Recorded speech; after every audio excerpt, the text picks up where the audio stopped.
clear for takeoff, runway 25 left. Flying Victor 610, clear for takeoff, 25 left.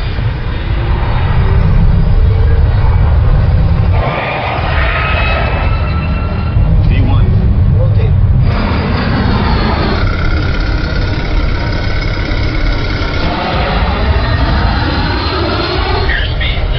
Airspeed. Indicated airstrip disagree, Captain. Airspeed. Fuel difference.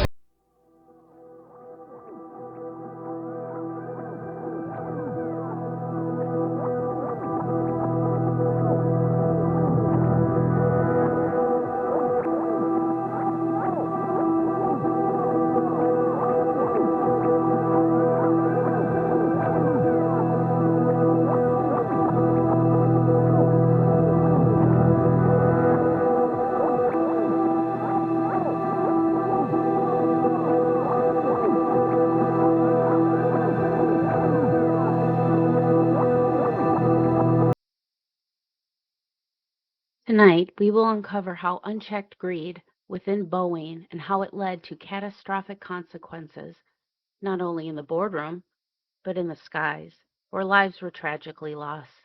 Tonight, the betrayal of Boeing, when corporate greed took flight, the innocent paid the price. I am your host, Winnie Schrader, and it is time for Mysteries, Mayhem, and Merlot. Let's hit it.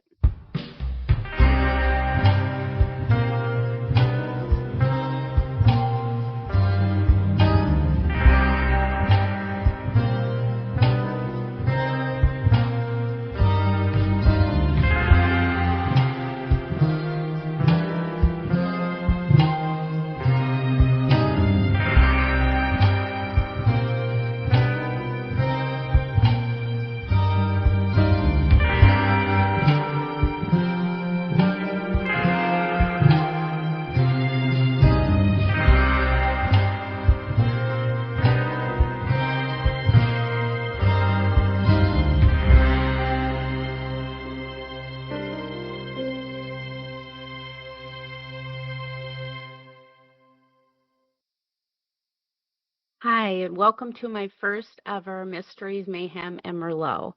I decided to take on a big task, and the reason for that is aviation has always been a part of my life. Even at a very young age, I would go to air shows with my dad. I've even flown a plane. The love for aviation has even carried down to my 19-year-old son, who is on his way to become a commercial airline pilot. Though with the latest news, it's as a mom, it has given me pause, and it's given me some worry about my son's chosen path. Once again, Boeing has made its way in the headlines, and it's not for the annual Boeing golf tournament. So what happened to Boeing? It was this American institution that broke barriers in commercial aviation, and it took pride in its Boeing culture of safety, ingenuity, and innovation. To now it's turned to a quantity over quality standard. A company that took pride in its craftsmanship. Now where the old saying goes, I hope you get there in one piece, is more literal now than ever. And that goes for the plane too. Now in the opening of the show, I showed you a flight simulation of Flight Lion Air, Flight 610, the 737 MAX 8, and the recorded audio just to give you a little insight on what that crew and passengers probably went through in those last moments. But that was the fuse that sparked the outcry for justice and accountability for Boeing. And rightfully so. So, after the crash, there's speculation and everything. And after an event like that, you really need to wait until you get the data. And that's what they had to do. They had to find the black boxes. They found the black boxes, and they got the data. Well, then, of course, the pilot came into question. Captain Bahave Sunji was a 31-year-old pilot with over 6,000 flight hours, 5,000 of those hours of which were flown in a 737 aircraft.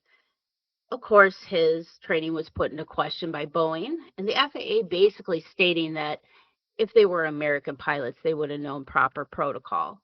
Well, Bahave completed his training in California with American flight trainers. Now, the 737 MAX 8 was marketed and sold to airline companies as basically just an updated model. It didn't require any flight simulation training, which was a huge selling point because that's very expensive. And of course, airline companies want to save money where they can, right? So it was basically just like this turnkey situation. Now, the only requirement pilots had was they had a iPad training. It was like a 2-hour training, just going over the new bells and whistles of what the 737 MAX 8 had that the 737 MAX 7 didn't. So it was just kind of like buying a new car. Now, once the flight data came out from Lion Air, people were a bit perplexed. When you looked at the data, they were wondering what was going on with the nose up, nose down commands. Well, when you zoom in, it seems like every time the pilot would nose up, the MCAS would nose down. MCAS? What's MCAS? Enlighten me. Well, don't feel stupid. The pilots didn't even know what it was. MCAS, Maneuvering Characteristics Augmentation System. Basically, the MCAS system was to help automate the horizontal stabilizer of a plane for a smoother pitch control to avoid stalling out while the pilot was in manual control of the plane.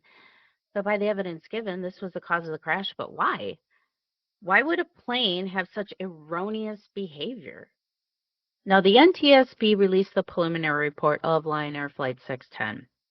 And Boeing put out a statement stating that on October 28th, before the flight immediately prior to Flight 610, the pilot in command and the maintenance engineer discussed the maintenance that had been performed on the aircraft. The engineer informed the pilot that the AOA sensor had been replaced and tested. The report does not include records as to the installation or calibration of the sensor, nor does the report indicate whether the sensor was new or refurbished. All the report states is that the pilot was satisfied with the information relayed by the engineer that the AOA sensor had been replaced and tested. On the subsequent flight, the pilots again experienced problems with erroneous airspeed data and also experienced automatic nose trim down.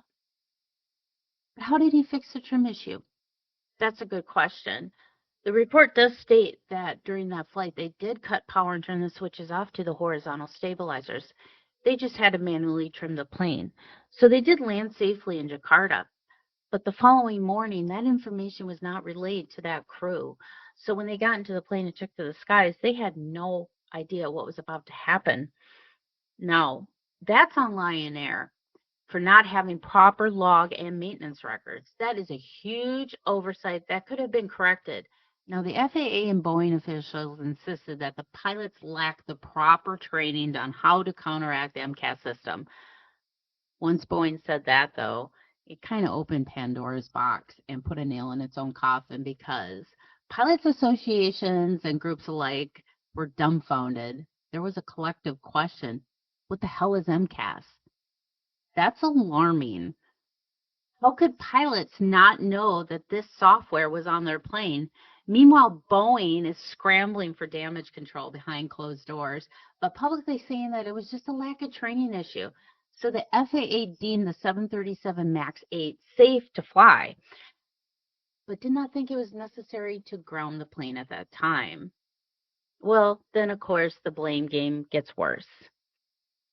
Boeing workers slam Lion Air officials as idiots because they asked for more training on the 737 MAX in leaked text messages sent nearly a year before the fatal 2018 crash that killed 189 people.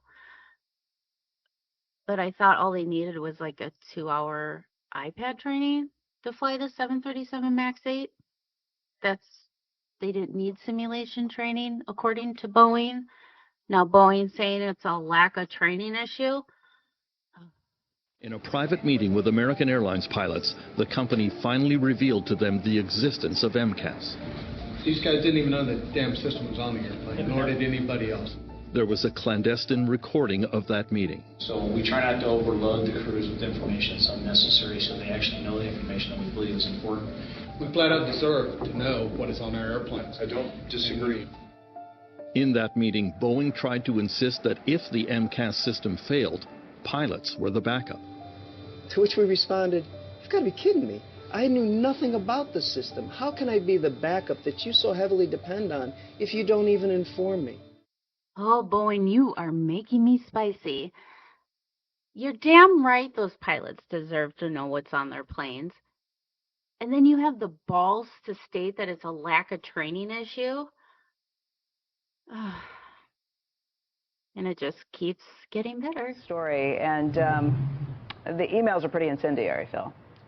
They are, and this is just a few of them. 100 pages of light reading, Becky. We're not going to go through all 100 pages, but this issue with these messages, these text messages, emails, etc., communication between whether it's technical pilots and engineers at Boeing commercial airplanes, it gets to this point, and Joe needs to listen to this. The concern amongst regulators, the concern on Capitol Hill, is that Boeing had a culture where when it comes to the MAX, they did not want to have any simulator training because that would make it more attractive to sell the plane to airlines. And these messages reinforce just that whole culture of, look, what do we have to do in order to tell the regulators, to convince the regulators that simulators are not needed for the MAX? Here's an example. One employee to another says, would you put your family on a MAX simulator-trained aircraft? I wouldn't. The other employee answers, no. In another message, one employee says, I still haven't been forgiven by God for covering up I did last year. Basically insinuating I was covering up against a regulator who was checking some of the work that I was doing. And then there are some of these messages. Look, you're going to get this when you have thousands of employees sending tens of thousands of messages. This airplane is designed by clowns who are in turn supervised by monkeys. Now, these are the people that we are entrusting with our lives in the skies. Ooh, yeah. So the final report came out from the NTSB stating that the AOA sensor was defective and it was sending that bad data to the MCAS system, which caused the malfunction in the horizontal stabilizer. Now, at this time, Boeing said that there is a software update that was needed to correct this issue, and that was going to take about 6 weeks to roll out. They did draft a bulletin stating the procedures and protocol on how to counteract the MCAS system by cutting the power off if you were having a runaway stabilizer issue. But at this time, the FAA is still deemed the 737 MAX 8 safe to fly. 5 months later,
this did not have to happen.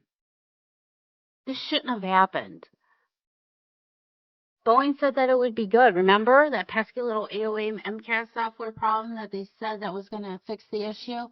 It was going to take about 6 weeks. 5 months later, it's still no update. And then we find out this. Let's watch. When we finally got the preliminary black box data from the Ethiopian crash, we called up Dennis Tazier, an American Airlines 737 pilot, and sent him the data, and we read through it together. My mission was to provide them, I'm in the cockpit, I see what's happening now. So we walked through each line,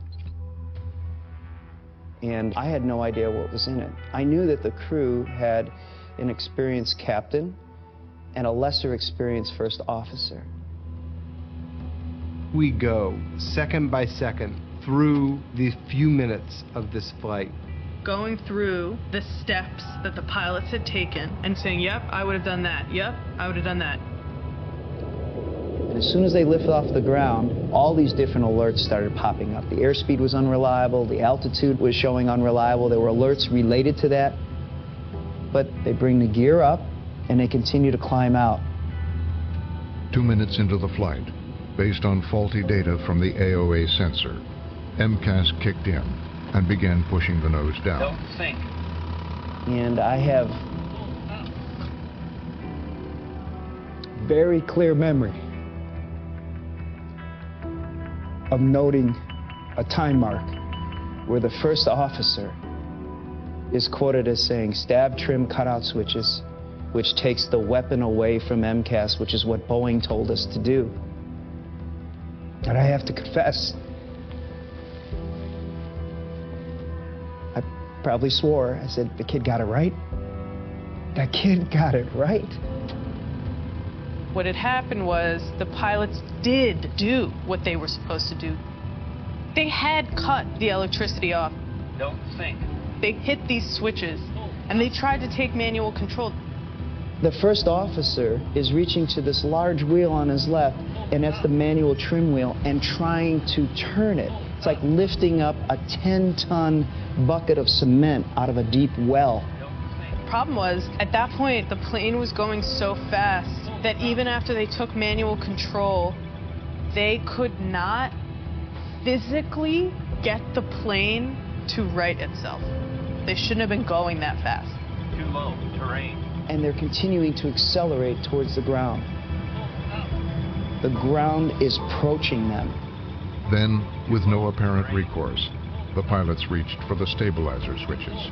I'm yelling into the cockpit, "Don't do that."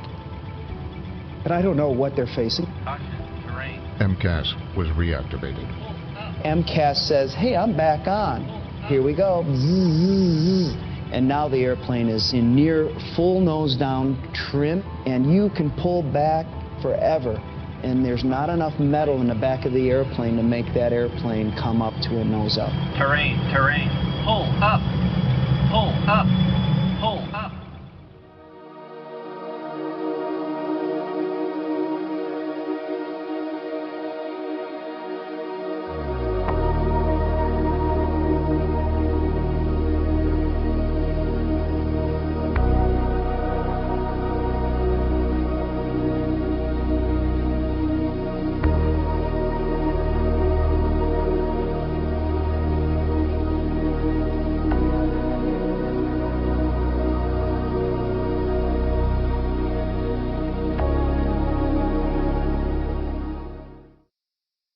That was courtesy of PBS's Frontline documentary, Boeing's Fatal Flaw.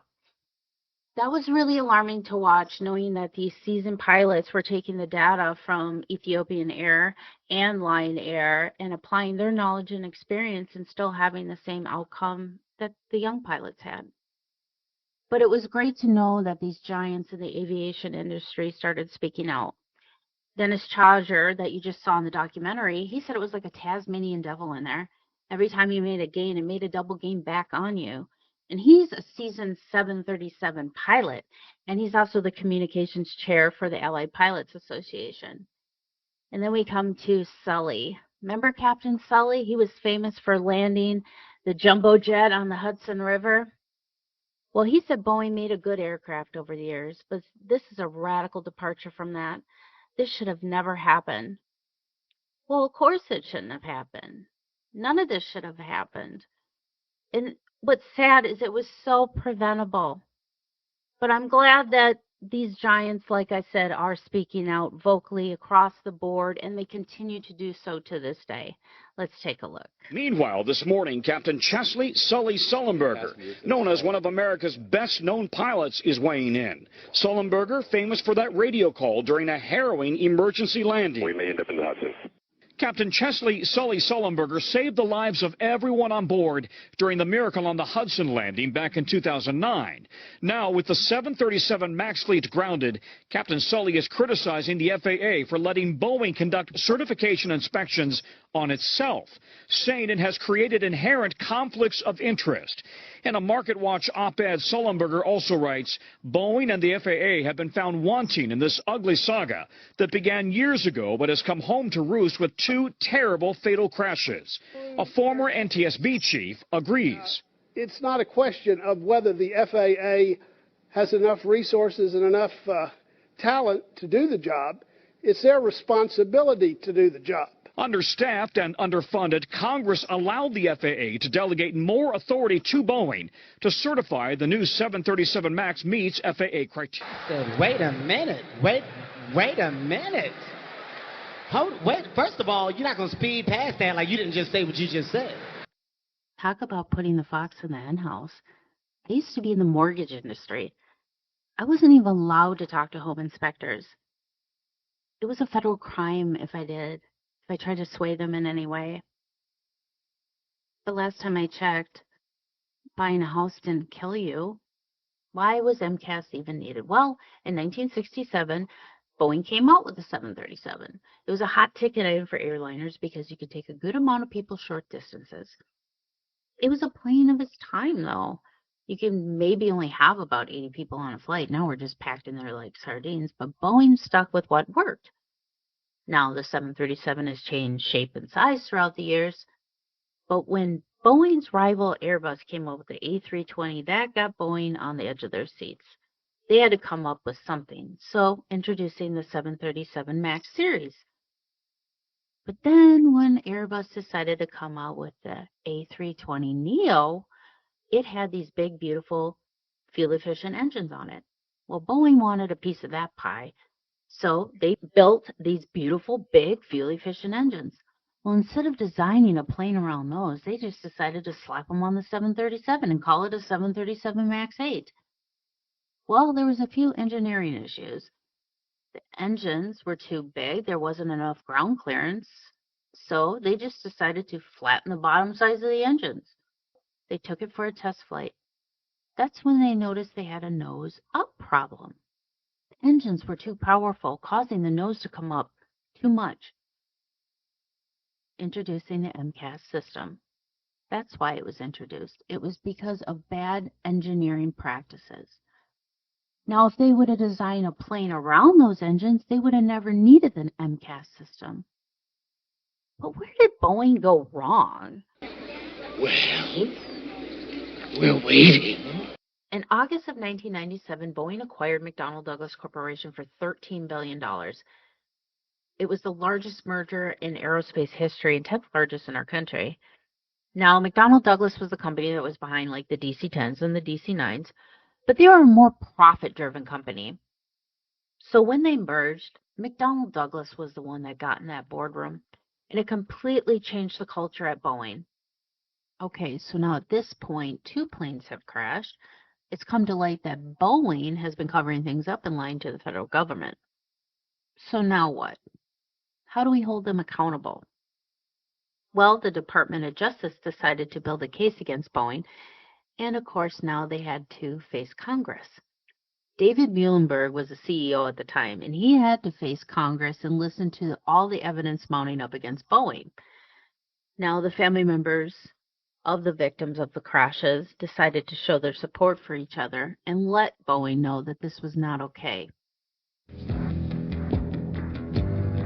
The committee confronted Muhlenberg with an array of internal Boeing documents. Next slide. This shows that Boeing became aware that the disagree alert was important. It does appear from this that Boeing understood how important crew pilots training. Didn't know about this is unacceptable. Boeing's marketing representatives emphasized to potential customers that FAA had reduced the length of pilot training. That Low reaction time scenario, 10 seconds, found the failure to be catastrophic. For those families, the pain of this was accentuated because this evidence that was going up on the screen was information that they felt that Mr. Muhlenberg could have used to inform his decision about keeping the plane in the air, or not. We do know that Boeing engineers actually proposed placing a MCAS annunciator in the cockpit. Are we vulnerable to a single AOA sensor failure now? MCAS, as you emphasize, flight control will now compare inputs from both AOA sensors. And I guess the question is, why wasn't it that way from day one? It was a good show, but his back was to us, and he never looked at us, Michael Stumo said, whose daughter Samaya Stumo was killed in the Ethiopian crash. Samaya's mother, Nadia, yelled at David Muhlenberg to say, "Turn around, look at the people, and you say you're sorry," she said, prompting Muhlenberg to turn around, and he met her eye before saying sorry. He later resigned as board of director in the aftermath of the two crashes. Although he forfeited stock that was worth about $14 million, he was still contractually to walk away with $62 million in stock and pension awards. Now, overall, the congressional hearings on Boeing's role in Lion Air and Ethiopian Air crashes served as a pivotal moment for aviation safety oversight and accountability and reform. It did shape the trajectory of aerospace industry and influencing the regulatory policies for years to come. The tragic crashes of Lion Air Flight 610 and Ethiopian Air Flight 302 exposed fraudulent and deceptive conduct by employees of one of the world's leading commercial airline manufacturers, said Acting Assistant Attorney General David P. Burns of the Justice Department Division. Boeing's employees chose a path of profit over candor by concealing material information from the FAA concerning the operation of the 737 MAX airplane and engaging in an effort to cover up their deception. This resolution holds Boeing accountable for its employees' criminal misconduct, addresses the financial impact to Boeing's airline customers, and hopefully provides some measure of compensation to the crash victims' families and beneficiaries. Okay, now that David Muhlenberg has stepped down, who's going to want to get behind the helm of this sinking ship? No, no, no, no. Hell no. No. No. I refuse. No. No. Well, Dave Calhoun decided to step up to the plate. Now, he promised he was going to get Boeing back to the basics. Get it back to a company that was built by engineers for the love of engineering. But did he? Well, let's take a look.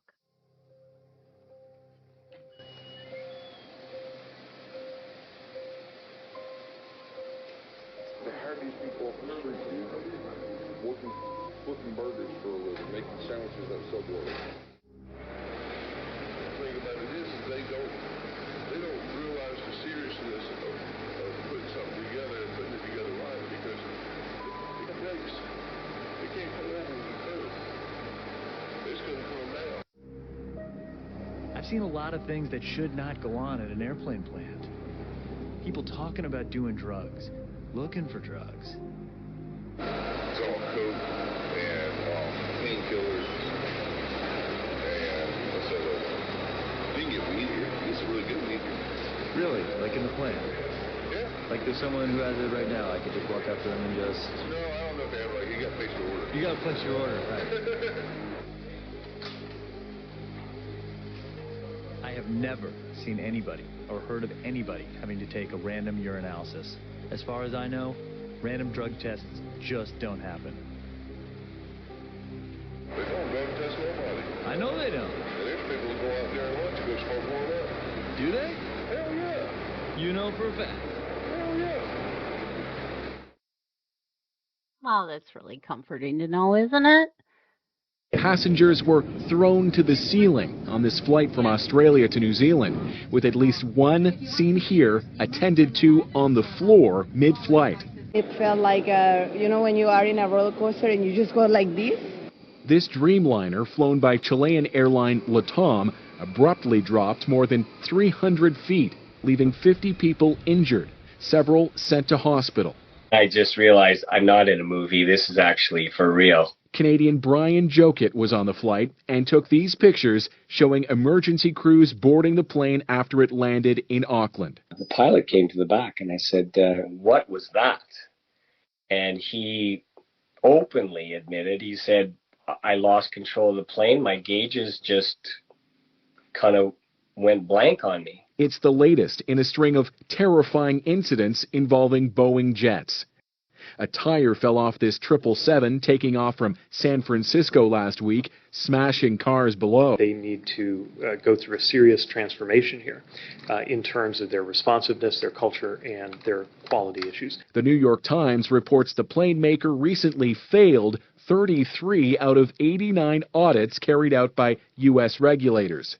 Boeing tells CBC News in a statement, "We continue to implement immediate changes and develop a comprehensive action plan to strengthen safety and quality."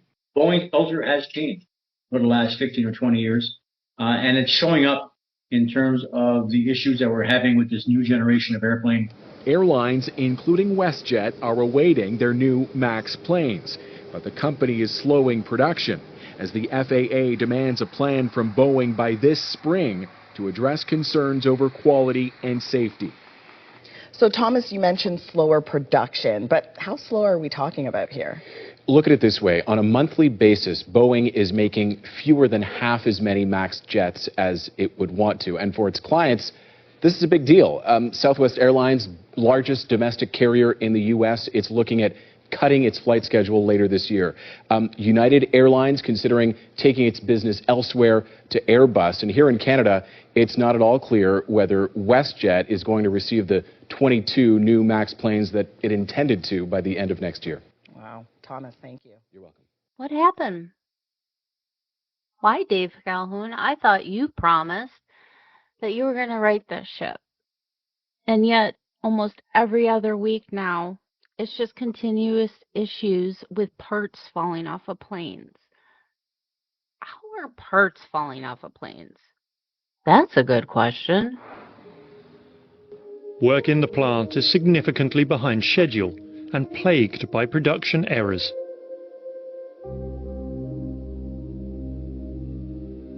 I've seen some crazy stuff, you know. Putting passengers with beat out of them to get them to go in the hole.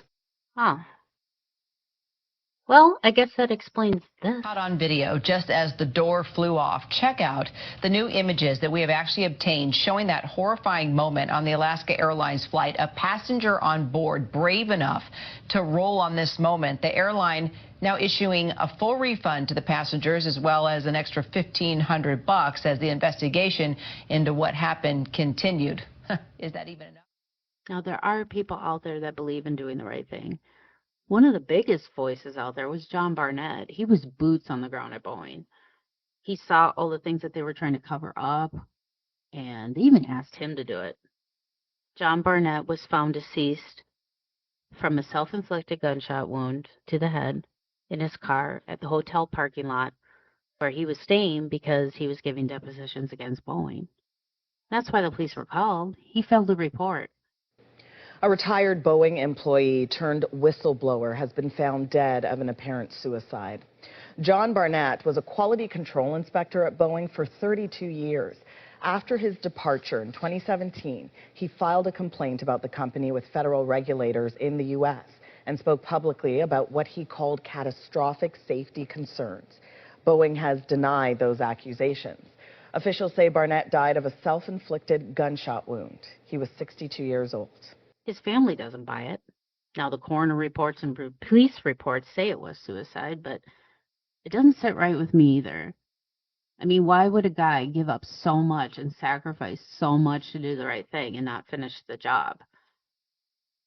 It just doesn't make sense. Now, after delving into the deception and corruption that precipitated the tragic crashes linked to Boeing, it's crucial to reflect on the profound repercussions of such malpractice. The stories we've uncovered underscore not only the devastating loss of lives, but the erosion of trust in institutions tasked with ensuring our safety. The aviation industry stands as a testament to the human innovation and progress, yet it's also susceptible to the dark impulses of greed and negligence. Boeing's missteps served as a stark reminder of the immense responsibility borne by corporations entrusted with the safety of millions and passengers worldwide. Moving forward, it's imperative that we demand accountability, transparency, and ethical conduct from all stakeholders in the aviation ecosystem. Only through rigorous oversight, genuine commitment to safety, and a steadfast dedication to learning from past mistakes can we hope to prevent a similar tragedy from occurring in the future. Let us honor the memory of those who perish in these avoidable disasters by striving for a future where integrity and safety are paramount and where the skies remain a symbol of progress rather than peril. But there is one more question to ask. Would you fly on one? No. You won't fly on one. Would you fly on one of these planes? Would you fly on one of these planes? Probably not. Would you fly on one of these? Yeah, it's sketchy. Sketchy? Nah, I probably would, but I'm having death wish too. Our source asked 15 of his co-workers if they'd fly on the Dreamliner. 10 said no. I wouldn't fly on one of these planes. You wouldn't? Why wouldn't you? Huh? Why wouldn't you? Because I see the quality of it going down around here.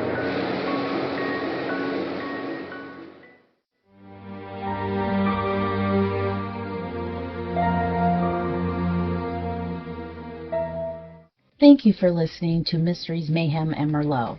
I am your host, Winnie Schrader, and until our next case, my fellow armchair detectives, stay safe, stay vigilant, and stay aware. I'll see you next week right here on the Paranormal 60 Network.